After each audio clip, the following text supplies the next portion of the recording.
It used to sound like a dream. Pack your laptop, book a one-way ticket, and make the world your office. Beach in the morning, client calls by noon, and dinner in some old European alley. But if you're still clinging to that 2019 fantasy, I've got news. In 2025, the world isn't just tightening its borders, it's tightening the rules. And for digital nomads, the quiet crackdown has already begun. Some countries are still smiling in the brochure, but trust me, they're slamming the door behind the scenes. We're counting down 12 countries where working remotely has quietly turned into a legal maze, and one in particular that might shock you.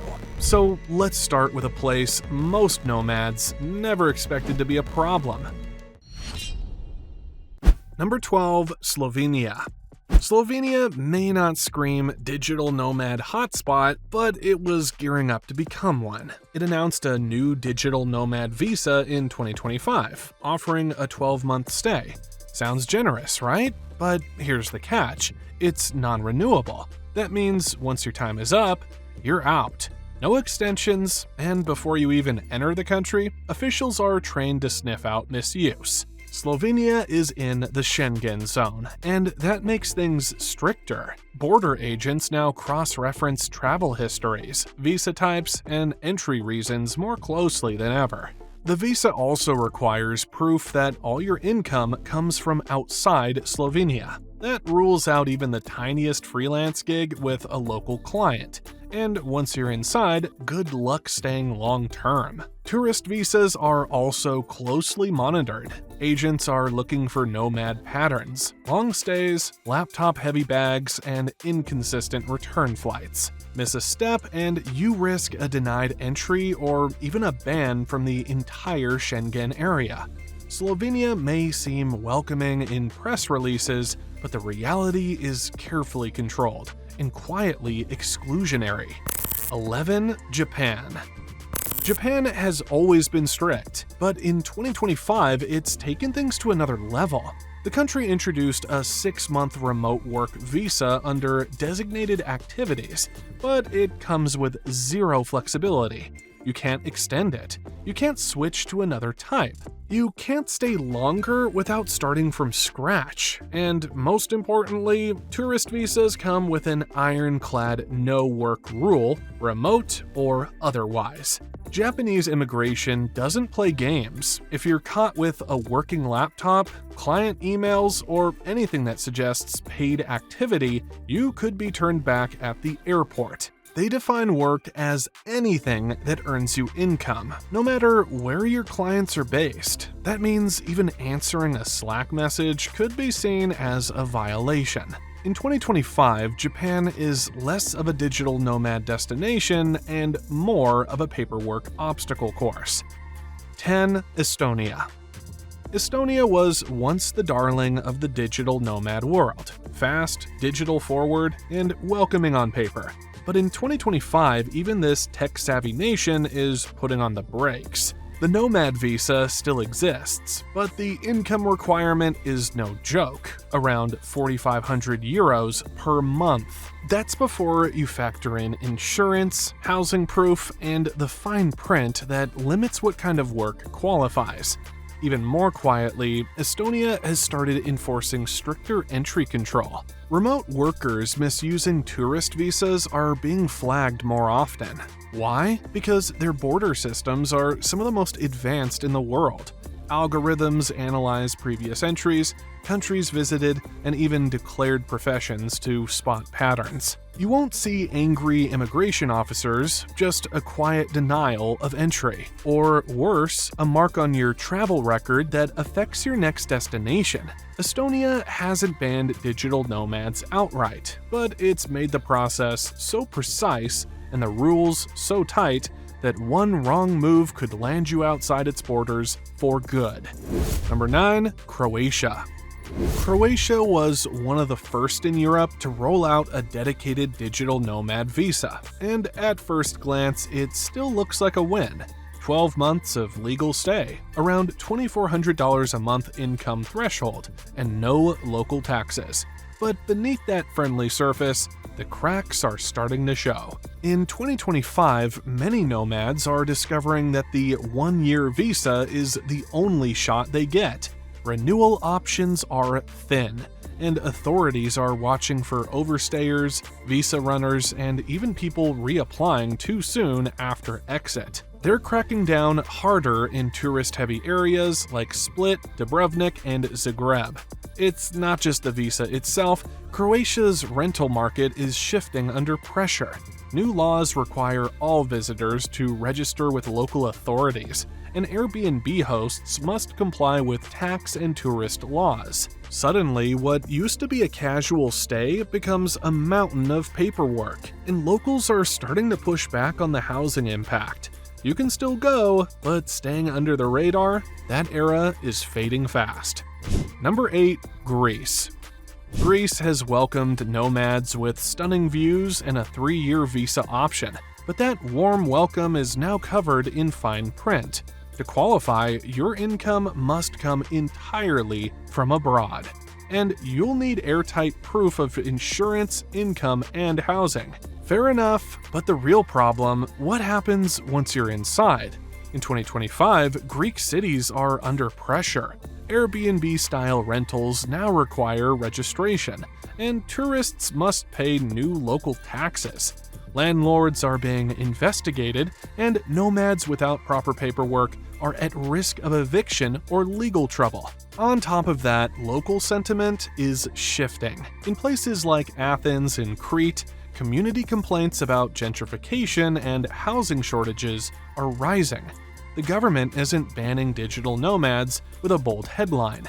Instead, they're introducing layer after layer of regulation, until the idea of staying more than a few months becomes more stress than it's worth. Greece is still beautiful, but for remote workers, it's becoming more of a postcard than a home. If you're finding this eye-opening so far, don't forget to hit the like button and subscribe. These changes are affecting thousands of nomads every month, and we're just getting started. Stick around because the countries at the top of this list, they're the most surprising of all. Number 7. Portugal. Portugal was once the poster child for remote workers. The pastel streets of Lisbon, the surf towns of the Algarve, it was a dream. But in 2025, that dream comes at a steep price. The D8 and D7 visas now require nearly 3,040 euros per month in income, and every box, housing, insurance, clean record, has to be ticked with precision. Then there's the housing crisis. Locals are getting priced out, and officials have clamped down on short-term rentals. Strict registration rules, landlord inspections, and limitations on where you can rent have made long stays harder. Tourists working on visitor visas flagged and sometimes refused re-entry. You're welcome only if you pay up, stay quiet, and follow every single rule to the letter. Number 6. Italy. In April 2024, Italy opened its arms with a shiny new digital nomad visa, a year's stay, renewable, and access to one of the world's most beautiful countries. By 2025, the red tape is enough to trip you. You'll need a yearly income of over $30,000, a clean criminal record, housing proof, private insurance, and if one piece is missing, you're out. Tourist-heavy zones like Rome and Florence now restrict short-term rentals to protect locals.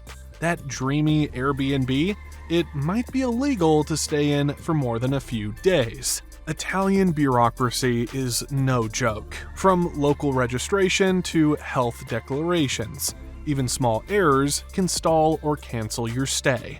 Nomads expecting easy-breezy living find themselves tangled in a mess of forms, taxes, and no room for error policies.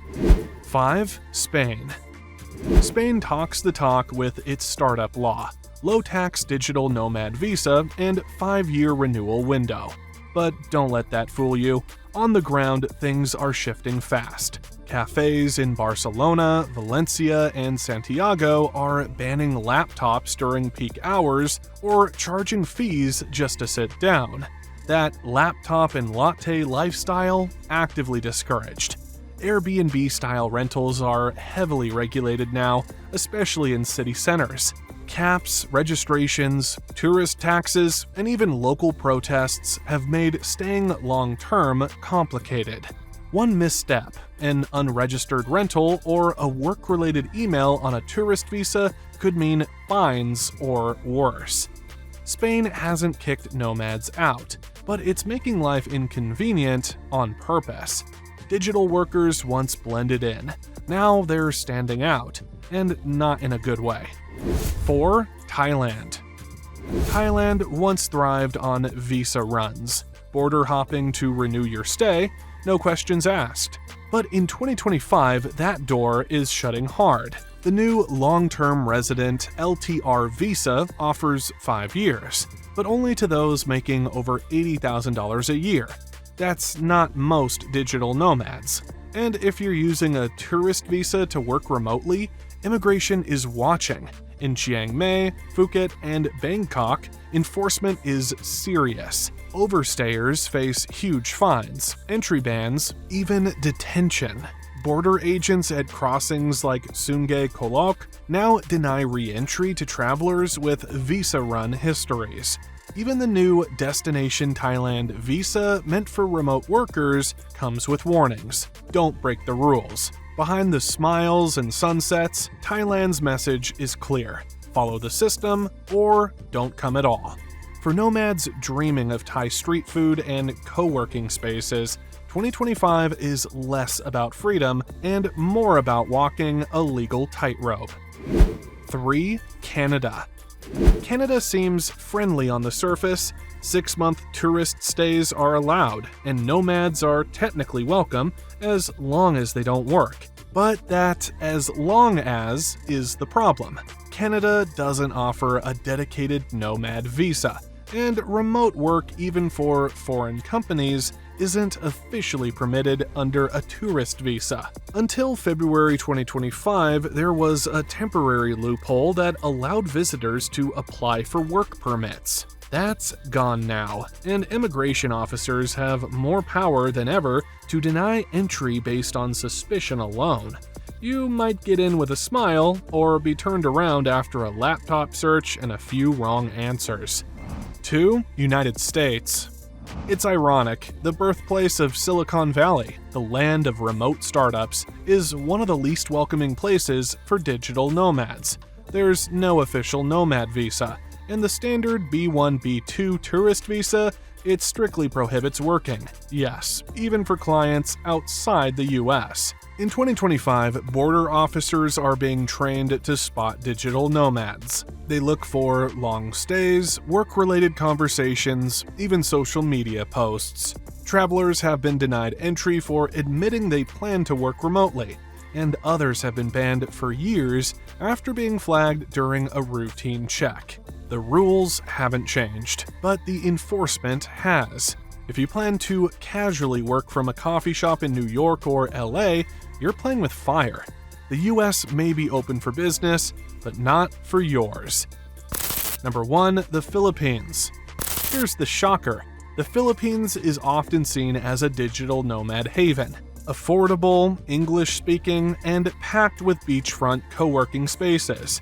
But in 2025, it's sitting in a strange limbo. A digital nomad visa is promised, but not launched. So what's the catch? Tourist visas still officially ban remote work. No protections, no gray area. It's just not allowed. Enforcement isn't always visible, which lulls people into thinking it's fine.